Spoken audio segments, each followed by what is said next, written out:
What would you do if the family you were about to marry into looked at everything you loved, everything you'd built with your own two hands, and called it worthless? What if they tried to buy you, to erase you, and when that didn't work, they decided to just take? This is the story of how the Van Horn family tried to bury me, and how I used the very dirt they threw on me to build my revenge. Hey everyone! If you've ever been underestimated, if you've ever had someone try to steal your light because they thought theirs was brighter, then this story is for you. This channel is all about the quiet ones who finally rise up, so if that sounds like you, hit that subscribe button and ring the bell because you're not going to want to miss how this ends. Let's get into it. My world has always been made of older, quieter things. The scent of turpentine and beeswax, the feel of centuries-old wood grain under my fingertips, the patient, silent conversation between a restorer and the history they're gently coaxing back to life. I'm Leo. I repair things. Antique furniture, mostly. It's not a glamorous life, but it's an honest one. It's a life I built myself, in a small, sun-drenched workshop behind a dusty antique mall on the outskirts of Philadelphia.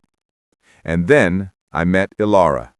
She was a flash of brilliant color in my monochrome world, a curator at a modern art gallery, all sharp intelligence and effortless grace. We met at a flea market of all places. I was haggling over a battered 18th century escritoire. She was buying vintage frames for a new exhibition. She loved that I could see the soul in broken things. I loved that she could explain the soul in things that looked, to me, like chaotic splatters of paint. For a year, it was perfect. We were opposites that fit. My calm to her energy, my groundedness to her ambition. When she asked me to move in with her, into her sleek, minimalist apartment in the city, I said yes. I kept my workshop, of course. It was my anchor. But my life began to orbit her world. Gallery openings, chic cocktail parties, conversations that flowed like champagne. And then I met her family. The Van Horns didn't live in a house. They resided in an estate. Havenwood was less a home and more a statement, a sprawling monument to old money and cold taste. The first time Ilara took me there for dinner, I felt like a fossil that had been clumsily glued back together and placed in a room of flawless, factory-made replicas. Her father, Alistair Van Horn, was a man carved from granite and Wall Street journals. He shook my hand while looking at a point just over my shoulder, his grip a brief, calculated pressure. "Leo, Ilara tells us you're in salvage." He made it sound like a form of dumpster diving. Her mother, Genevieve, was a symphony in beige cashmere. She air-kissed my cheeks, her eyes performing a rapid, dismissive inventory of my one good suit. "Charming," she declared. A word I quickly learned was Van Horn code for beneath us. And then there was Cassian, Ilara's older brother, a walking, talking, patent leather shoe. He was the heir apparent to the family's venture capital firm, and he looked at me not with disdain, but with a kind of anthropological curiosity, as if I were a bizarre bug he'd found on his windshield. Dinner was a silent, terrifying ballet of correct cutlery and veiled interrogation. "So, Leo," Alistair began, slicing into a piece of beef that probably cost more than my weekly groceries. "What are your prospects? This workshop, is it sustainable?" "It provides a good living. I'm my own boss. I love the work." Cassian smirked. "A noble sentiment. But love doesn't pay the property taxes on a place like this, does it?" He gestured vaguely with his wineglass, encompassing the obscene wealth around us. Genevieve leaned in, her voice a conspiratorial whisper that carried across the table. "Ilara tells us you're so clever with your hands.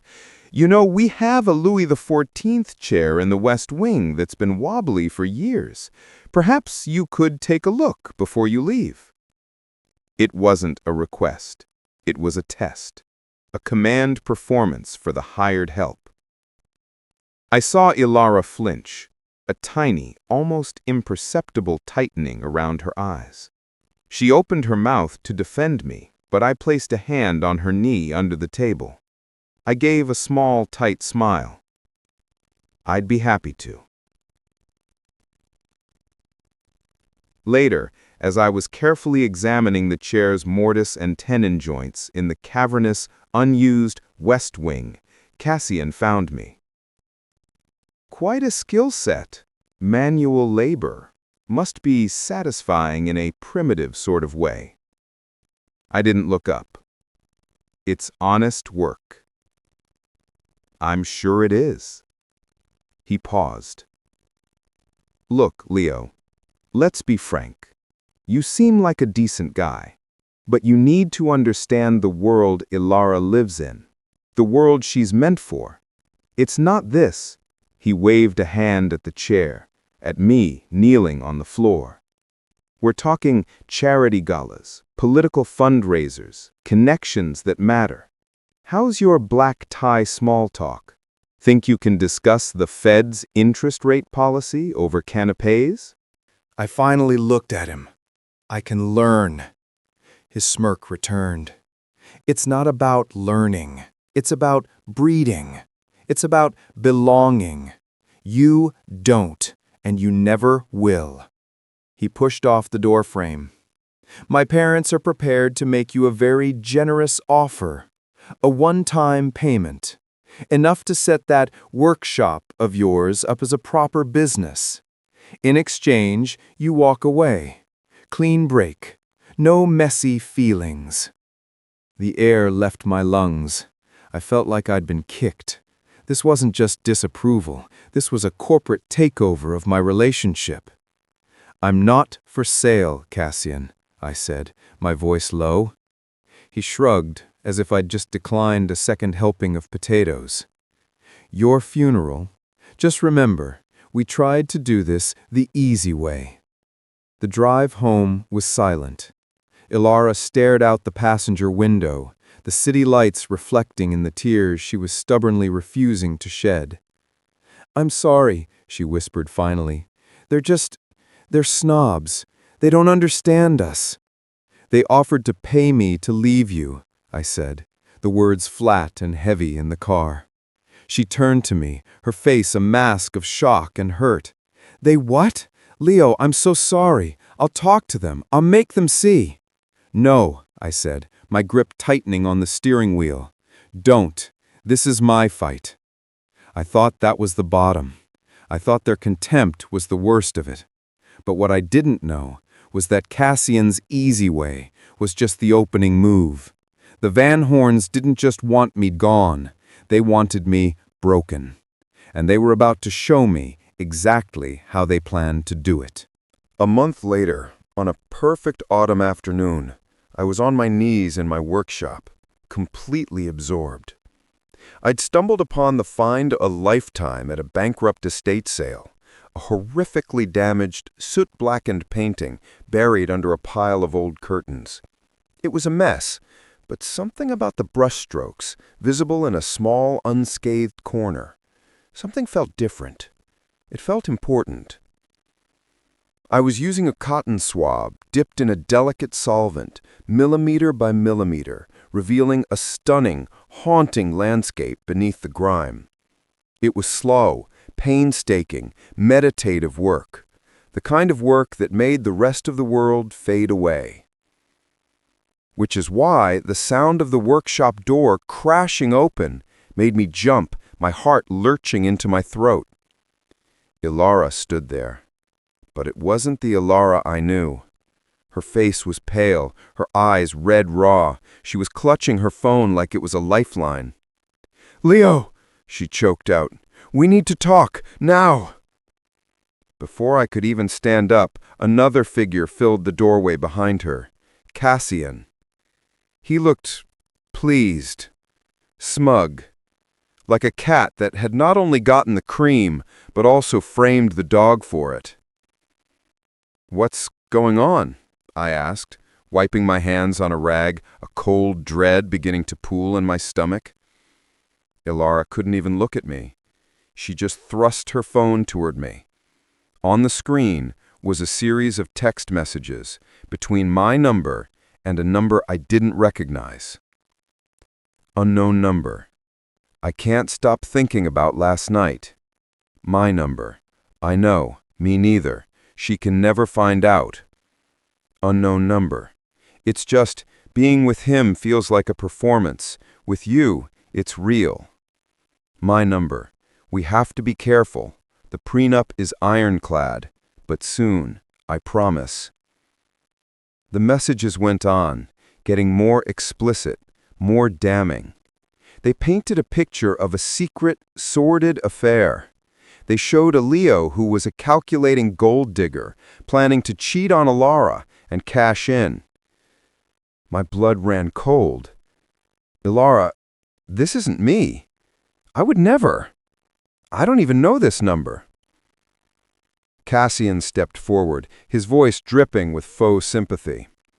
"Oh, we know it's you, Leo. We had it checked. It's a prepaid burner, but the activity pings off the tower near your workshop. Bought with cash from a convenience store 3 blocks from your apartment. The timestamps line up with when you told Ilara you were working late." He shook his head in mock disappointment. "We all thought you were better than this." It was a perfect, elegant frame-up. The kind of lie that's built with just enough truth to be believable. I had been working late. I was often near that convenience store. They'd constructed a digital ghost of me, a shadow self that was everything they'd always accused me of being. "It's not true," I insisted, my voice cracking with desperation. I reached for Ilara, but she flinched away from my touch as if I'd burned her. "The photos, Ilara," Cassian said softly, almost gently. "Show him the photos." With trembling fingers, she swiped to another image. It was a blurry, long-lens photo, me, in a dimly lit wine bar, sitting across from a beautiful, unfamiliar woman. We were leaning in close, talking intently. It was from 2 nights ago. I'd been meeting a new client, a young art history PhD student who wanted to discuss restoring a family portrait. It was completely innocent. But from this angle, in this light, it looked like anything but. The final piece of the puzzle snapped into place with devastating cruelty. Ilara looked at me, and the love in her eyes had been completely extinguished, replaced by a bottomless well of betrayal. "I trusted you," she whispered, the sound barely audible. "I defended you to them, and you were just waiting, using me." "No, Ilara, please, it's him!" I pointed a shaking finger at Cassian. "He's doing this. This is what he meant by the hard way." Cassian just sighed, as if bored by my pathetic denials.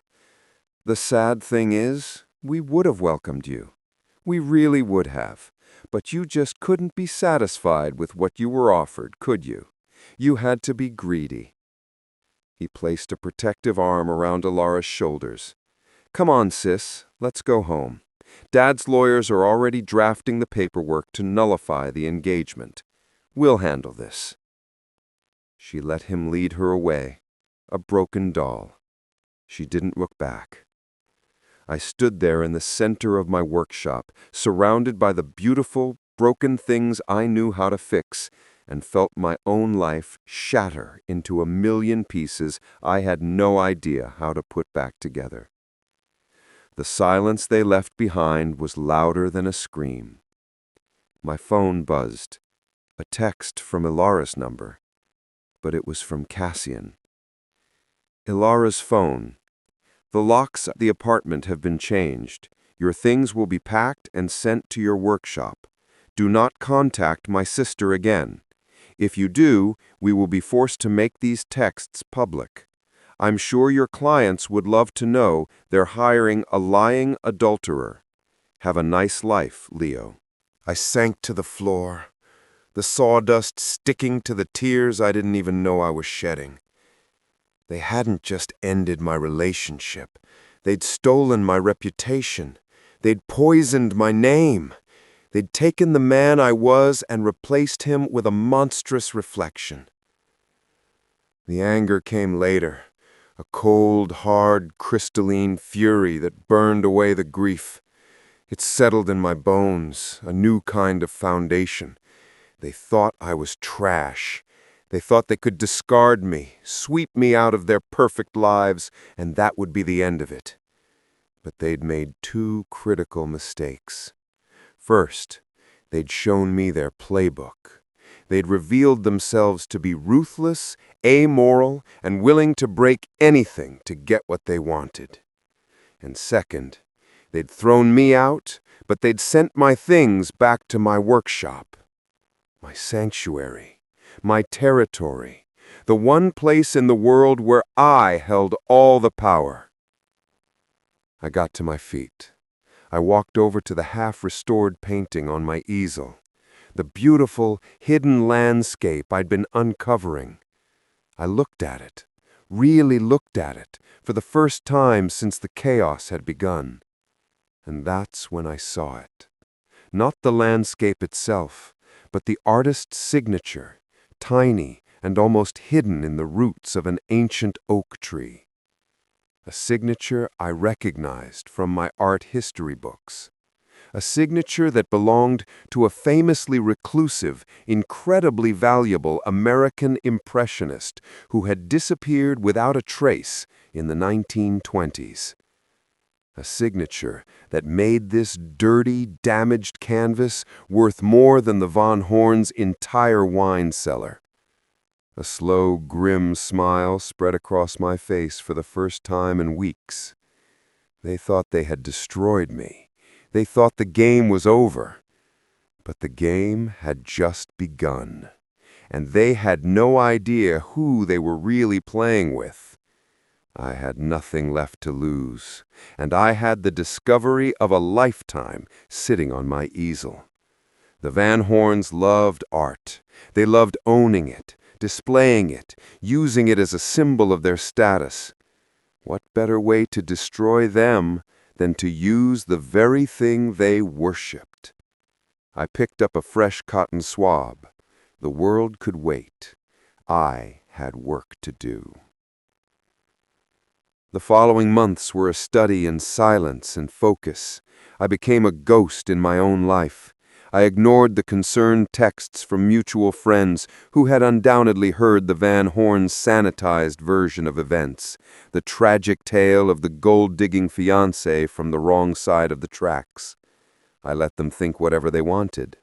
My reputation was already ash. I had no energy to defend it. My world shrank to the four walls of my workshop. The only sounds were the hum of the dehumidifier, the soft scratch of my tools, and the relentless, pounding rhythm of my own heart. The painting was my obsession. Every day, from dawn until my vision blurred, I worked.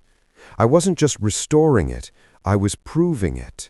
I documented every step with meticulous, time-stamped, high-resolution photos. I took microscopic samples of the paint and canvas for carbon dating. I cross-referenced every brushstroke with the artist's known works, building a dossier of authentication that was, in itself, a work of art. I learned everything I could about the reclusive artist, Alistair Croft, an ironic twist of fate, sharing a first name with my nemesis.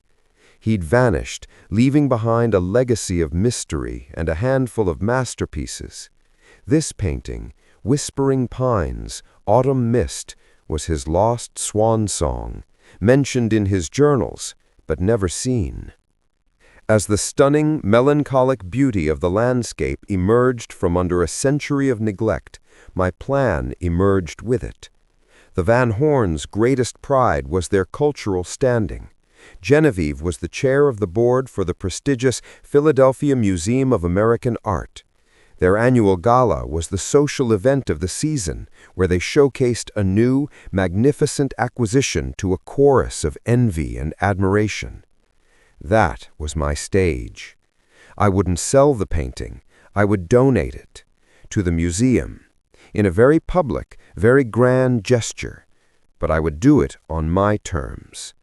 I reached out to the one person in that world I could trust, Dr. Eris Thorne, the museum's head curator, and a man Genevieve Van Horn famously loathed for his stubborn integrity and refusal to play social games. I requested a private, off-the-books meeting. He arrived at my workshop on a rainy Tuesday, a tall, stooped man with kind eyes behind thick glasses. He looked around, not with disdain, but with the keen interest of a true scholar. He shook my hand. "Mr. Valdez," he said, "your message was intriguingly cryptic." I didn't speak. I simply gestured to the painting, now fully restored and sitting under a soft light. It was breathtaking. The play of light through the mist-shrouded pines, the depth of the autumn colors, it felt less like looking at a scene and more like stepping into one. Dr. Thorne's professional curiosity turned to stunned disbelief. He pulled a loupe from his pocket, leaning in until his nose was almost touching the canvas. He was silent for a full 10 minutes, his breathing shallow. "My God," he finally whispered, straightening up. His hands were trembling. It can't be. The Croft. The lost Croft." It is," I said quietly. "The provenance, the documentation," he stammered. I handed him my binder. Every photo, every lab report, every cited reference. It was irrefutable. He looked from the binder to the painting, to me, his mind reeling.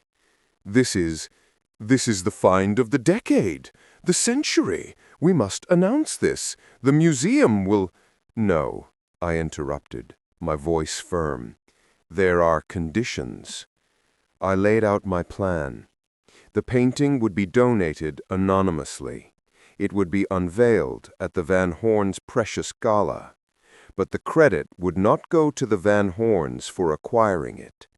The story of its discovery and restoration would be told in full, highlighting the years of painstaking work it took to bring it back to life. My name would be nowhere on it.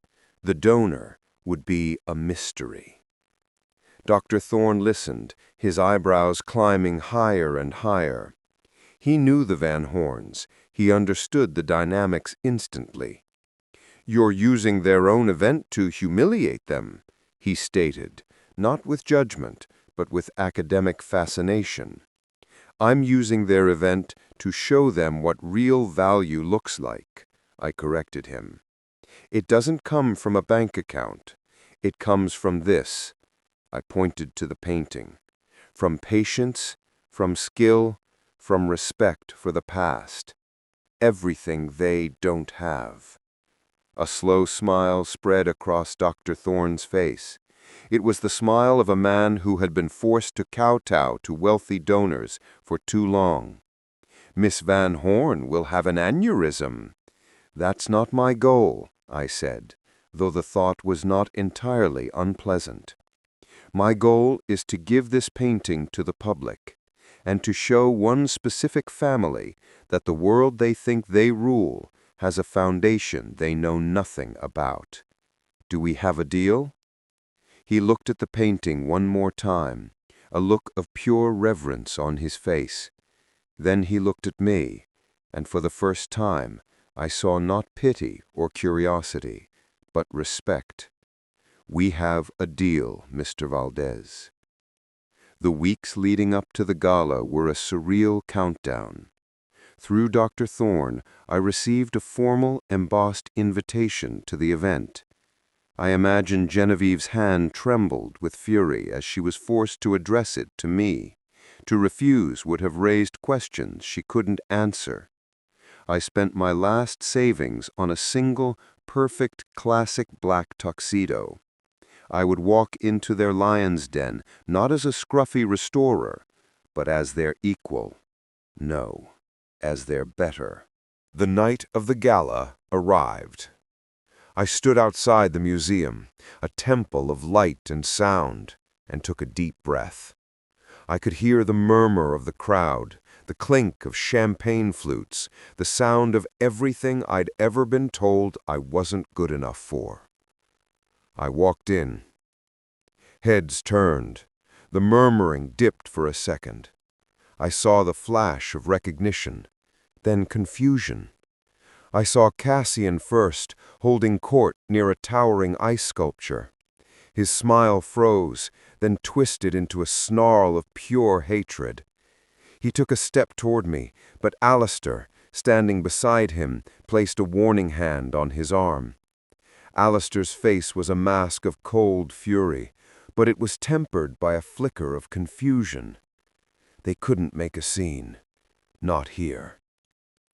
And then I saw Elara. She was standing with her mother, more beautiful than I'd ever seen her, in a gown the color of midnight. Our eyes met across the room. The hurt in hers was still there, but now it was mixed with something else. Confusion? Curiosity? She looked at me, really looked at me, as if seeing me for the first time. Genevieve glided over, her smile a terrifying rictus of politeness. "Leo, what a surprise! I didn't realize you'd received an invitation." "I did," I said, my voice calm.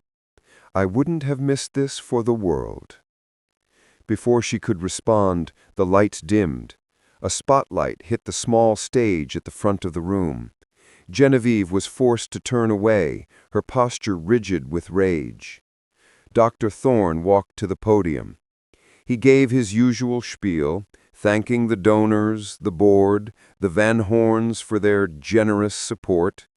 Genevieve preened, basking in the anticipated glory. "And tonight," Dr. Thorne continued, "we have a very special, unprecedented acquisition to share with you. A painting, lost to history for nearly a century, has found its way home."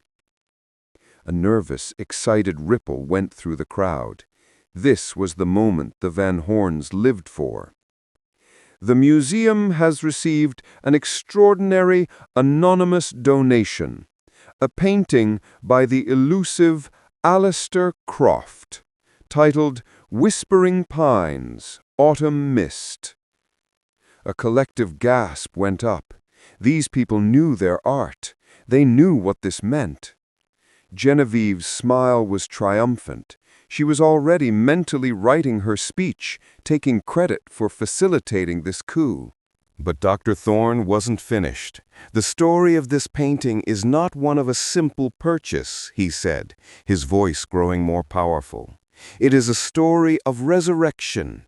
It was found in a state of near total ruin, caked in grime and soot, its beauty hidden from the world." A screen behind him lit up, showing my before photo, the blackened, cracked, tragic canvas. The crowd murmured in shock. "For months," Dr. Thorne continued, clicking to the next slide, a macro shot of my hand, holding a swab, carefully cleaning a single brilliant leaf. "For months, a master restorer worked in solitude. With patience, skill, and a profound respect for the artist's intent, he brought this masterpiece back from the brink of oblivion." Slide after slide flashed across the screen, the incredible transformation, the scientific proof, the story of its authentication. It was a forensic and artistic triumph, and the Van Horns had absolutely nothing to do with it. I watched their faces. Genevieve's triumphant smile had slipped, replaced by a stiff, bewildered confusion. Alistair was staring at the screen, his businessman's mind trying and failing to compute a donation of this magnitude that didn't come with a demand for recognition. Cassian just looked pissed, his arms crossed, unable to understand why we were talking about some nerd with a cotton swab instead of his family's money. But Ilara was staring at the photos, her hand over her mouth. She was an art expert. She understood the magnitude of the work on display. She understood the years of training, the impossible patience, the sheer love required to do this. Her eyes flicked from the screen to me, standing calmly in the crowd. The pieces were clicking into place. The late nights, my dirty hands, my passion for broken things. The horrible dawning realization that she might have been wrong. And so, Dr. Thorne concluded, we unveil not just a painting, but a testament to the invisible hands that preserve our beauty. The anonymous donor's only request was that you see this, that you understand that some treasures are not bought, they are earned. With a flourish, a velvet curtain was pulled back. There it was, whispering pines, autumn mist, resplendent, glowing under the museum lights. A collective awed silence fell over the room, followed by a wave of applause that shook the very foundations of the building. It was a victory, but it wasn't mine. The applause was for the art, for the mystery, for the story. The Van Horns stood there, surrounded by the greatest cultural triumph of their lives, and they were utterly, completely irrelevant. I had given them everything they ever wanted, and in doing so, I had taken it all away. I didn't wait for the crowd to surge forward. I didn't wait for the questions. I turned and walked out of the glittering room, out of the museum, and into the cool night air. The victory felt quiet. There was no shouting, no confrontation, just the simple, devastating truth hanging in the air for everyone to see. I had taken the trash they'd thrown me away as and forged it into a mirror, and I had forced them to look at their own reflection. I was halfway down the museum's grand front steps when I heard the click of hurried footsteps behind me. "Leo, wait!" I stopped, but I didn't turn around. I knew that voice. Ilara. She came around to stand in front of me, her breath coming in shallow puffs in the cold air. Her magnificent gown seemed absurd out here on the dark street. Her face was a mess of emotion, confusion, shame, a desperate hope. "It was you," she breathed. It wasn't a question. I said nothing. I just looked at her. "All of it, the restoration, the donation, it was you. The texts, the photo. Leo, I'm so sorry. Cassian, he showed me the phone records. He had so much evidence." "He's a liar, Ilara. He manufactures evidence. He buys people. He thought he could buy me, and when he couldn't, he decided to break me. And you," I finally met her gaze, "you let him." She flinched as if I'd struck her. "I was wrong, so terribly wrong. I see that now. Seeing you in there, seeing what you did, I've never seen anything like it. That's the man I fell in love with, not the monster they painted." She reached for my hand. I pulled it away. "It's too late, Ilara." "It doesn't have to be," she pleaded, tears finally spilling over. "We can fix this. I'll tell everyone the truth. I'll make them see." "And then what?" I asked softly. "You'll choose me over them?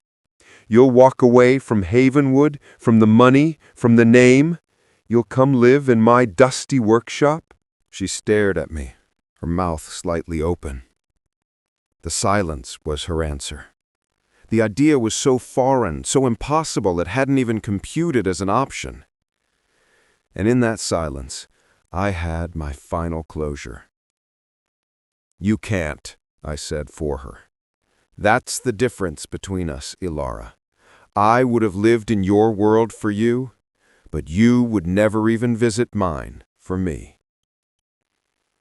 The truth of it settled between us, cold and final. I loved you, the real you, not the Van Horn heiress. I hope one day you get to meet her too. I turned and walked down the rest of the steps, leaving her standing there, a beautiful statue in a diamond necklace, finally understanding the price of the gilded cage she called a life. I never looked back.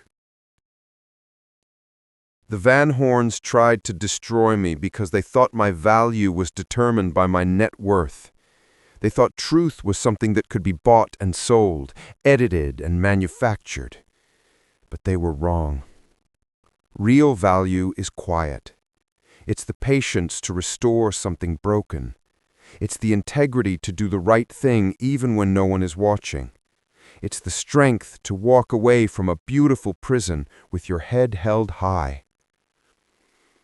They taught me the most valuable lesson of all, that the most powerful revenge isn't about violence or loud confrontations. It's about living well. It's about becoming so solid in your own truth that the lies people tell about you just bounce off. It's about building a life so authentic that when you finally hold up a mirror to your enemies, they have to confront the hollow, fragile things they truly are. I didn't just get revenge. I found freedom, and that's a prize no amount of money can ever buy. So what do you think? Was Leo right to walk away, or should he have given Ilara another chance? Have you ever had to prove your worth to someone who refused to see it? Let me know your stories in the comments below. I read every single one. And if you felt that satisfaction of quiet victory, share this story with someone who needs a reminder of their own strength. Thanks for watching, folks. Don't forget to subscribe for more stories about overcoming the odds. I'll see you in the next one.